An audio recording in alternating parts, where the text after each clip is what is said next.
Ma'am చూసుకున్నట్లయితే ఒక మంచి ఉన్నత పదవిలో ఉన్న ఆయన, డీజీపీకి చెందిన డిపార్ట్మెంట్‌కి చెందిన ఆయన, ఒక అమ్మాయిలని కాపాడవలసిన ఆయనే ఫోటోలు మార్పింగ్ చేసుకుంటూ, టీజ్ చేయడము, హరాస్మెంట్ చేయడము, మొత్తం ఓవరాల్ మీడియా అంతా సంచలనంగా మారింది. అసలు ఒక డిపార్ట్మెంట్‌లో ఉన్న ఆయన కామన్ పీపుల్ అంటే యువతకు అసలు అతను ఏం నేర్పిద్దామని ఇలాంటి పాడు పని చేశాడనో ఒక్కసారి మీ మాటల్లో?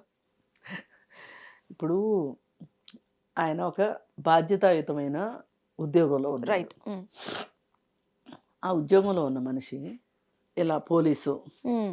రాజకీయ నాయకులు, టీచర్లు, లాయర్లు, డాక్టర్లు ఇలా వృత్తులకు సంబంధించిన వాళ్ళు, వాళ్ళ మీద సమాజంలో చాలా బాధ్యత ఉంటుంది. వాళ్ళు చాలా ప్రభావాన్ని కూడా చూపిస్తారు హ్మ్. సమాజం మీద. ఒక పోలీస్ అంటే ఒక భయము, భక్తి ఇవన్నీ ఉంటాయి కదా. అవును. ఒక టీచర్ అంటే విద్యాబుద్ధులు నేర్పిస్తాడు. ఒక డాక్టర్ అంటే ప్రాణాలు కాపాడతాడు. ఒక రాజకీయ నాయకుడు అంటే దేశం భవిష్యత్తు, ప్రజల భవిష్యత్తుని నిర్ణయిస్తాడు. ఇట్లా ఉంటాయి కదా. మరి వీళ్ళ మీద ఇంత గురుతరమైన బాధ్యత ఉన్నప్పుడు, అంటే వీళ్ళు ఒక రకంగా ఇండైరెక్ట్గా టీచర్ల మాదిరి. హ్మ్. ఇంత బాధ్యత ఉన్నప్పుడు వీళ్ళు ఇలాంటి ఎర్రిమొర్రి వేషాలు, వెధ వేషాలు వేయడం అనేది క్షమించరాని విషయం. అసలుకి దీనికి రెండో మాట లేదు. ఇంతకీ వ్యవహారం ఏంటి అంటే, రామచంద్రరావు అని ఒక కర్ణాటకలో డీజీపీ ఉన్నాడు. హ్మ్. ఆయన ఆఫీస్లో ఆయన కోసం వచ్చిన మహిళలా, లేకపోతే ఆఫీస్లోనే పనిచేసే మహిళలా తెలియదు, కానీ వాళ్ళతోటి అతను కొన్ని అసభ్యకరమైన పరిస్థితుల్లో అశ్లీలకరమైన కంటెంట్తో ఆయన్ని ఎవరో వీడియో తీశారు. ఆఫీస్ వాళ్ళే తీశారంట హ్మ్. దొంగతనంగా. ఓకే. అది బయటకు వచ్చింది. ఇప్పుడు ఈయనేమంటాడంటే, అబ్బెబ్బెబ్బే నేను కాదు, మార్ఫింగ్ చేసి పెట్టారు అని చెప్తాడు. సరే, మార్ఫింగ్ చేస్తే అది కూడా బయటకు వస్తుంది. ఏం పెద్ద ఏళ్ళు పుళ్ళు పట్టే వ్యవహారం ఏం కాదు. ఓకే. అయితే అసలు ఇతను ఎవరు అని చూస్తే, మొదటి నుంచి ఇతను ఎంతో కొంత వివాదాస్పదుడైన వ్యక్తే. ఇతనికి ఒక పెంపుడు కూతురు ఉంది, రణ్యారావు అని. హ్మ్.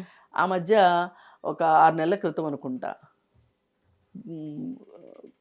బంగారం దిగుమతి అక్రమ రవాణా చేస్తూ దొరికిపోయింది. అప్పుడు కూడా ఆవిడ అంతకుముందు చాలాసార్లు చేసిందని, ఆ చేసిన క్రమంలో ఈయనే ఆమెను రక్షించాడని కథనాలు ఉన్నాయి. ఇప్పుడు ఈయన ఏమంటాడు అంటే, ఇతన్ని చాలామంది నమ్ముతున్నారు. ఇతన్ని ఎందుకు నమ్ముతున్నారు అంటే, రణ్యారావు విషయంలో ఇతను చాలా సహాయం చేశాడు అని చెప్పి అనుకుంటున్నారు. హ్మ్. అసలు అప్పుడే ఈయన్ని నిజానికి సస్పెండ్ చేసి ఉండాల్సింది. చేయలా వీళ్ళు, అంటే ఆధారాలు దొరికుండవు. ఇప్పుడు మట్టుకు ఆయన పని పడతారు. ఆయన ఏమంటాడంటే, ఎంతకి సింపుల్గా నన్ను నా పదవిలోంచి పీకేయాలనుకుంటున్నారు, అందుకే నా మీద స్టింగ్ ఆపరేషన్ చేశారు అని చెప్తున్నాడు. హ్మ్. ఇక్కడ ఒకటే, ఇదే అమ్మాయిలతో నీ ఇంట్లో నువ్వు చేసుకుంటున్నావు అనుకో, అది నీ ఇంట్లో వాళ్ళు అబ్జెక్షన్ పెడతారా పెట్టరా అది మీ ఇంటి సమస్య. ఇది ఆఫీస్.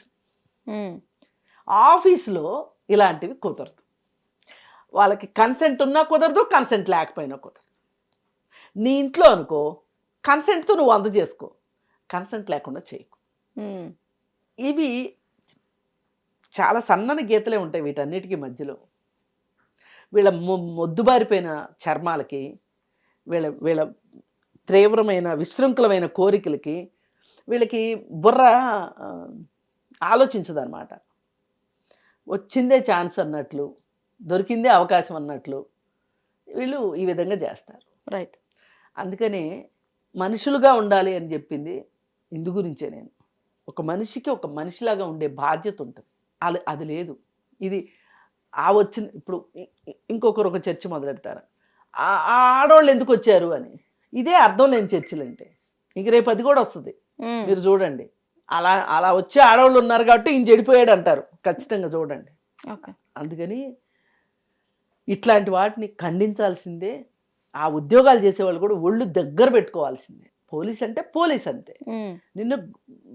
నువ్వు కూర్చున్న కుర్చీకి నువ్వు గౌరవం తీసుకులేని కాడికి నువ్వు జీతం ఎట్లా తీసుకుంటావు? నీకు సిగ్గుండద్దు? మనిషివేనా అసలు? ఇప్పుడు అది కుర్చీ, ఇవాళ నువ్వు ఉంటావు, రేపు ఇంకొకళ్ళు వస్తారు, ఎల్లుండి ఇంకొకళ్ళు వస్తారు. కానీ ఆ కుర్చీకి విలువ తీసేసావు కదా నువ్వు. రైట్, అవును. నువ్వు చేసే పని వల్ల ఆ కుర్చీకి ఇంకా విలువ పెరగాలి. ఇలా చేయలేదు కాబట్టి అధికారం ఉన్నవాళ్ళు అధికారాన్ని చూపించుకోవటానికి వీళ్ళ ఇష్టాలన్నీ వీళ్ళ ఫ్యాన్సీలన్నీ తీర్చుకుంటానికి అధికారం ఒక అవకాశం వీళ్ళకి. స్మగ్లింగ్ చేసినా, ఎవరినైనా దొంగలను రక్షించినా, లేకపోతే హత్యలు చేసిన వాళ్ళని రక్షించినా, ఏం చేసినా సరే వీళ్ళు వాళ్ళ వృత్తికి ద్రోహం చేసినట్టేగా. రైట్, అవును. అది అందుకని ఇట్లాంటి వాళ్ళని ఈ మధ్యకాలంలో ఇంకా దిగులు పడే విషయం ఏం జరుగుతుందంటే, యంగ్ ఆఫీసర్లు ఒకప్పుడు చాలా ఇదిగా ఉండేవాళ్ళు, అసలు డ్యూటీ అంటే ప్రాణం అన్నట్టు, ప్రాణం ఇస్తాము అన్నట్లు ఉండేవాళ్ళు. ఈ మధ్యకాలంలో అసలు పోలీస్ ఉద్యోగంలోకి వెళ్ళేదే అవినీతి చేయడానికి అన్నట్లుగా వెళ్తున్నారు కొంతమంది. ఇది చాలా దురదృష్టకరం. అందుకని అవినీతి, అలాగే బంధుప్రీతి, అలాగే ఈ బలహీనతలు, వీటికి ఈ ఉద్యోగాలు ఒక అవకాశాలుగా చూసుకుంటున్నారు. రైట్. ఇది వీళ్ళని కఠినంగా శిక్షించాలి.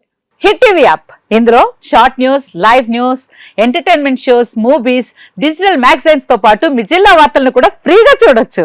ఇంకెందుకు ఆలస్యం, వెంటనే హిట్ టీవీ యాప్ ని డౌన్లోడ్ చేసుకుని ఫ్రీగా ఎంటర్టైన్మెంట్ పొందండి. Hit TV app. Hit TV app. Please download hit TV app. Hit TV app ని ఫ్రీగా డౌన్లోడ్ చేసుకొని ఎంజాయ్ చేయండి. మీకు నచ్చిన ఎంటర్టైన్మెంట్ కోసం హిట్ టీవీ యాప్ ని ఫ్రీగా డౌన్లోడ్ చేసుకుని ఎంజాయ్ చేయండి. హిట్ టీవీ యాప్ ని డౌన్లోడ్ చేసుకుని ఆస్వాదించండి, ఆశీర్వదించండి. ఇంతమంది సెలబ్రిటీలు హిట్ టీవీ యాప్ ని డౌన్లోడ్ చేసుకోండి అని చెప్తున్నారంటే ఎంత మంచి యాప్ ఆలోచించండి. అమెరికా అమెరికా అమెరికా అమెరికాలో చదవాలనుకునే వాళ్ళకి విశ్వసనీయమైన పేరు మన శౌర్య కన్సల్టెన్సీ. UK లో 1 year masters. UK లో 1 year masters. 2 years work permit up to 5 years visa. Contact Saurya Consultancy. Contact 89851 89851.